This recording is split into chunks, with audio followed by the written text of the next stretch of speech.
बच्चों, पिछले वीडियो में हमने प्रत्यावर्ती धारा जनित्र पढ़ा था और आज दिष्ट धारा जनित्र हम लोग पढ़ेंगे। दो प्रकार का होता है, ये कल बताया था। तो रचना की बात की जाए तो इसके भी पार्ट वही होते हैं। क्षेत्र चुंबक शक्तिशाली ध्रुवखंड होता है N और S। आर्मेचर होता है पृथक्कृत तांबे की कई पेड़ों वाली एक कुंडली होती है, ठीक है, जो एक अक्ष पर घूमने के लिए घूर्णन अक्ष है जिसके परितः घूमने के लिए स्वतंत्र होती है। इसी को आर्मेचर कुंडली बोलते हैं। विभक्त वलय और ब्रूस। तो इसमें क्या होता है कि पीतल का एक छल्ला होता है और उस छल्ले को दो बराबर भागों में, जैसे पीतल का एक छल्ला है इसे काट दिया दो बराबर, एक भाग ये होगा और एक भाग ये हो गया। तो इस तरह से क्या होता है, पीतल का एक छल्ला होता है जिसे दो बराबर भागों में काट देते हैं। इसी के नाते इसका नाम क्या हो जाता है, विभक्त वलय। और ये वाले कार्बन के क्या हैं, ब्रूस हैं। तो विभक्त वलय का ए बी वाला जो कुंडली है, ठीक है, वो किससे जुड़ा है, ए बी कुंडली का सिरा जो ए बी है, जो एक सिरे पर है, जो यहाँ पर है, एक विभक्त वलय से जुड़ा हुआ है और सी डी वाला दूसरे वाले विभक्त वलय से जुड़ा है। यानी कि इसका जब आता है तो एक सिरा कुंडली का एक सिरा, अगर ये आपका कुंडली है, ठीक है, जैसे लिखा है ए बी सी डी, तो इसका एक सिरा हमेशा इससे जुड़ा रहेगा और एक सिरा हमेशा इससे जुड़ा रहेगा, इस तरह से, ठीक है, जुड़े हुए हैं। तो ये हो गया विभक्त वलय। अब कार्य विधि की बात करते हैं। तो कार्य विधि जो है उसी तरह से है, केवल फर्क इस बात का है, इसमें जो है विभक्त वलय लगा दिए गए हैं और उसमें कैसा था, दो वलय थे और इसमें एक वलय के दो पोर्शन हैं जो अलग अलग, एक सिरे से एक वलय, दूसरे सिरे से कुंडली के दूसरे सिरे से दूसरा वलय जुड़ा हुआ है। अब क्या है, अब मान लीजिए कि इसको दक्षिणावर्त दिशा में ऐसे घुमाया जा रहा है, दक्षिणावर्त दिशा में घुमाया जा रहा है और सपोज करिए कुंडली आपका किसी क्षण जो है क्षैतिज अवस्था में, जैसे मान लीजिए कि ऐसे है क्षैतिज अवस्था में, तब ये सिरा ए और ये सिरा कुंडली का बी और ये सिरा सी और ये सिरा डी। अब आप दक्षिणावर्त दिशा में घुमा रहे हैं और क्षैतिज अवस्था में है, तो ये क्या होगा, ये अब ऊपर उठ रही होगी ए बी और सी डी कहाँ जा रहा होगा, नीचे। तो ए बी जब ऊपर उठेगा, ठीक है, तो ऊपर उठने के कारण से इसके ए बी वाले भुजा की गति ऊपर की तरफ में हो रही है और सी डी वाले भुजा की गति नीचे की तरफ में हो रही है, ठीक है। तो इस कारण से जब ये ऊपर की तरफ गति करेगा और चुंबकीय क्षेत्र किधर लगा हुआ है, एन से एस की तरफ, ये चुंबकीय क्षेत्र की डायरेक्शन है, ठीक है। इसे हम लोग बी से लिखा करते हैं चुंबकीय क्षेत्र की तीव्रता को, इसे हम नहीं दर्शा रहे हैं क्योंकि बी यहाँ लिखा हुआ है। अब ये चुंबकीय क्षेत्र है और ये जो हमारा चालक ऊपर उठ रहा है, अगर चालक ऊपर उठ रहा है तब अंगूठा ऊपर रहेगा और ये पहली उंगली चुंबकीय क्षेत्रीय दिशा में रहेगी। तो जो दूसरी बीच वाली उंगली है वो धारा की दिशा को बताएगी। तो बीच वाली उंगली क्या बता रही है, धारा ए से बी की तरफ में है। तो जब ये चला घूमा तो फ्लक्स में परिवर्तन हुआ और फ्लक्स परिवर्तन के कारण से इसमें धारा जो है प्रेरित हुई और प्रेरित किधर से किधर हुई, ए से बी की तरफ, ऐसे। अब इसमें देख लेते हैं, अब सी डी क्या है, नीचे जा रहा है, तो अंगूठा किधर होगा, नीचे। तो ये उंगली तो पहली वाली उधर, अंगूठा नीचे। तो हमारी जो उंगली है बीच वाली वो किधर जा रही है, सी से डी की तरफ। यानी कि इसमें धारा कैसे प्रेरित हो रही है, ए से बी, फिर बी से सी जा रही है और सी से डी। तो जब ए से बी जा रही है तो इस समय एक्स ब्रूस से धारा प्रवेश कर रही है और जब सी से डी जा रही है तो इस समय जो धारा यहाँ एक्स से बाहर हो रही है। तो बाहर परिपथ में क्या हो रहा है कि वाई वाले ब्रूस से धारा प्रवेश कर रही है और एक्स वाले ब्रूस से धारा निकल रही है, ठीक है। अब ये ऊर्ध्वाधर होगा, तो ऊर्ध्वाधर स्थिति से जब ये क्षैतिज स्थिति में जाएगा, घूम रहा है ऐसे था, घूम करके ऐसे हो जाएगा, तो ये ए बी कहाँ जाएगा, नीचे जाएगा और सी डी कहाँ आएगा, ऊपर आ रहा होगा अपनी ऊर्ध्वाधर स्थिति से। इस तरह से था और ऐसा हो गया, ठीक है, ऐसे था और ऐसे हो गया।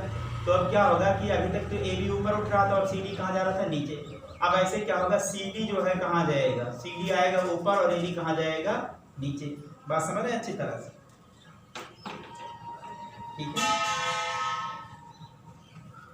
तो अब ये जो है सी डी कहाँ उठ रहा होगा, ऊपर उठ रहा होगा और ए बी कहाँ जा रहा होगा, नीचे जा रहा होगा। तो जिस समय ये जब ये भुजाएं घूम रही होती हैं तो इसी के साथ में जो छल्ला भी घूम रहा होता है, ठीक है, इसी के साथ छल्ला, आधा छल्ला इसी जुड़ा है और आधा छल्ला इससे जुड़ा है। तो ए बी वाला छल्ला भी क्या होता है, ऐसे घूम करके ऐसे ऊपर दूसरी तरफ आने लगता है। तो जब ये इधर की तरफ जाने लगता है तो जो छल्ला इधर वाला वो एक्स ब्रूस के पास आता है स्लिप करता हुआ, ठीक है। एक्स ब्रूस के पास में आता है। अब ये क्या हो रहा है कि ये बी सिरा हमारा कहाँ जा रहा है, नीचे जा रहा है। जब ए बी सिरा नीचे जा रहा होगा तो ये छल्ला किसके साथ जुड़ जाएगा, इसका वाला वाई के पास चला जाएगा स्लिप करते ही। ये ब्रूस ऐसे लगे रहते हैं और ये भी ऐसे जो है एक बला इधर है आप देख रहे हैं और एक बला इधर। तो इस डायग्राम में ऐसे घूम करके यहाँ जाएगा, ये इधर जाएगा और ये इधर आ जाएगा। तो ये जो पहला बलय का भाग है, ठीक है, विभक्त बलय ये वाला इधर वाला जो एक्स के पास था, अब किसके पास, वाई के पास था, वो एक्स के पास जा रहा है। जब वो एक्स के पास में जा रहा होगा तो ये क्या होगा, ये जो है नीचे उठ जा रहा है। ए बी किधर जा रहा था, नीचे जा रहा था, ऐसे अवस्था में था ऊपर उठा और ऊपर से कहाँ जा रहा है, नीचे। जब ये नीचे जा रहा होगा तो ये वाला बलय भी एक्स ब्रूस के पास पहुंच जाएगा। अब जब नीचे जाएगा ए बी, तो नीचे जाने का मतलब क्या है, नीचे जाएगा तो धारा किधर हो जाएगी, इस डायरेक्शन में हो जाएगी, ठीक है, इधर की तरफ में हो जा रही है। ऐसे उठा और ये नीचे जा रहा है, ठीक है। और अगर नीचे जा रहा है तो ये चालक की गति, अंगूठा हमको नीचे करना पड़ेगा, चुंबकीय क्षेत्र वही रहेगा, ठीक है, अंगूठा नीचे, चुंबकीय क्षेत्र की दिशा वही, तो धारा इधर की तरफ में हो जाएगी। तो क्या होगा, इस समय ए बी से धारा बाहर आ रही होगी, यानी कि ब्रूस एक्स से धारा बाहर जा रही होगी। और ये सी डी ऊपर उठ रहा होगा, तो ऊपर उठेगा तो अंगूठा ऊपर रहेगा और अंगुली जो है इधर चुंबकीय क्षेत्र की दिशा में और अंगुली किधर हो गई, इधर की तरफ। तो धारा इससे क्या हो रही होगी, ए सी डी वाले भुजा में उस समय धारा ऐसे ऊपर की तरफ जा रही होगी, यानी कि डी से सी की तरफ में जा रही होगी, ठीक है, और इसमें बी से ए की तरफ। तो उस समय जब बी से ए की तरफ इसमें धारा होती है, बी से ए की तरफ में, ये वाला बलय एक्स ब्रूस के पास में आ जाता है। और उस समय क्या होगा, जब एक्स ब्रूस के पास आ जाएगा तो इसकी धारा नीचे आ रही है, यानी कि बाहर निकल रही होगी। और ये वाला जो है सी डी इसके इधर की तरफ में चला जाता है, इस तरह से आ रहा है। तो जो बलय कहाँ था, एक्स पर था, वो बलय कहाँ गया, वाई पर आ गया, वो वाला विभक्त बलय वाई पर आ रहा होगा, ठीक है। और इसमें जो है सी डी में अब धारा डी से सी की तरफ में जा रही होगी। जब डी से सी की तरफ में जा रही होगी तो धारा ऐसे अंदर प्रवेश करेगी। तो हम क्या देख रहे हैं कि बाह्य परिपथ में धारा पहले भी जो है अंदर प्रवेश कर रही थी और एक्स से बाहर निकल रही थी। और अभी क्या हो रहा है, बाह्य परिपथ में जब बलय के ब्रूस बदल जा रहे हैं तब भी जो है वाई वाले से धारा प्रवेश करती है और एक्स वाले से धारा बाहर निकलती है। तो हम ये कह सकते हैं कि अब की बार क्या हो रहा है, विभक्त बलय होने के कारण से बलय क्या करते हैं, आपस में ब्रूसों को बदल लेते हैं। तो ब्रूसों को बदलने के नाते से जो है बाह्य परिपथ में धारा की दिशा नहीं बदलती है। बात समझ में आई? एक बार इसको फिर से समझ लें,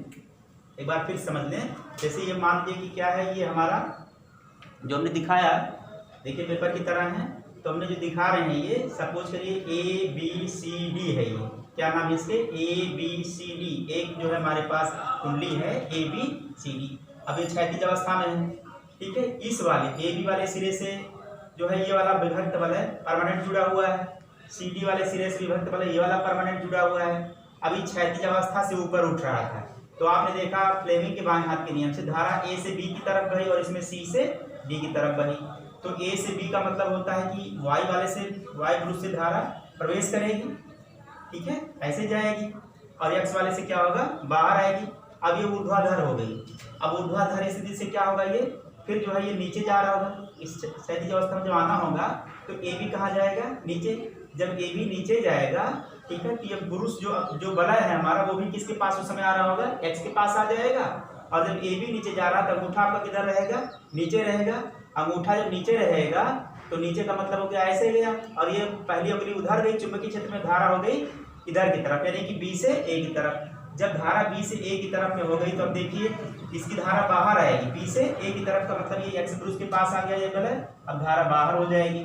और वो वाला जो सी डी वाला था देख रहे थे, वो क्या हो रहा था, ऊपर उठ रहा था, ऐसे ऊपर उठ रहा था। जब ऊपर उठ रहा होगा तो अंगूठा ऊपर रहेगा, ठीक है, और ये ऐसे, तो धारा किधर से किधर हो जाएगी, डी से सी की तरफ में हो जाएगी। और जो एक्स के पास था इसका बलय, विभक्त बलय, अब वो कहाँ आ गया है, वाई के पास में आ रहा है, इसका मतलब धारा इसमें क्या होगी, प्रवेश करेगी। तो हम आप देख रहे हैं कि एक जो है ब्रूस से हमेशा धारा निकल रही है और एक ब्रूस से हमेशा धारा प्रवेश कर रही है, ठीक है। इस तरह से इसमें बाह्य परिपथ में धारा की दिशा नहीं बदलती है। और पिछले वाले जो टॉपिक में आपने देखा था प्रत्यावर्ती में, तो क्या था, एक बलय हमेशा इसी से जुड़ा रहता था, ठीक है, ये बलय जो है एक्स ब्रूस के पास, वाई ब्रूस के पास था, और दूसरा वाला बलय क्या रहता था, एक्स वाले से जुड़ा रहता था। और ये जो है कुंडली हमारा ऐसे रहता था, ठीक है। तो इसमें क्या था कि आपस में पुरुषों को नहीं बदल पा रहे थे। ये वाला हमेशा x के y के पास रहेगा और ये वाला हमेशा x के पास रहेगा। और जब इसके आधे पोर्शन कर देते हैं तो वलय आपस में क्या करते हैं, पुरुषों को बदल लेते हैं। एक बार जो ये वाला वलय कहाँ जाएगा, इसके पास में, और एक बार ये वाला वलय कहाँ जाएगा, इसके पास में। और ऐसा होने के नाते से क्या होता है, बाह्य परिपथ में धारा की दिशा नहीं बदलती है।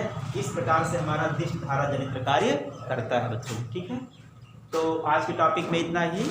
धन्यवाद।